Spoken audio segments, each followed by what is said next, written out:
Nëse shejtani do flinte gjumë për një moment, çfarë do të ndodhte?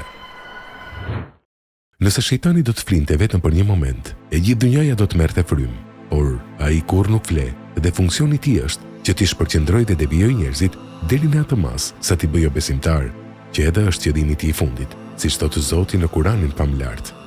Janë të ngjashëm ata me shejtanin, kur i thotë njeriu, mos beso, e kur bëhet jo besimtar, atëherë ai thotë, unë jam larg prej teje, unë me të vërtet i frikohem Allahut, Zotit të gjithësisë.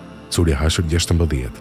Në komentimin e këtij ajeti thuhet se bëhet fjalë për një të devotshëm, të cilin shejtani së pari e shtyri të pijë alkool, më pas e shtyri për të bërë zina, kurse në fund e shtyu për ta vrarë një fëmijë, të cilin e lindi me atë grua, dhe papritur në fund kur vëllezërit e asaj grue zbuluan për tetën, deshën ta vrasin.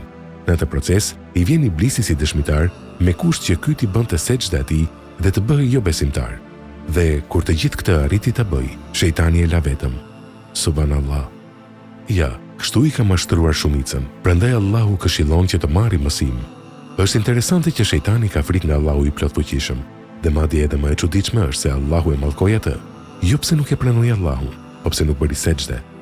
Tani imagjinoni që njeriu edhe shejtanit ja kalon, edhe pse do të jetë së bashku në xhehenem, sepse të mos biesh në sejdë do të thotë të jesh i pabindur dhe të bëhesh jo besimtar.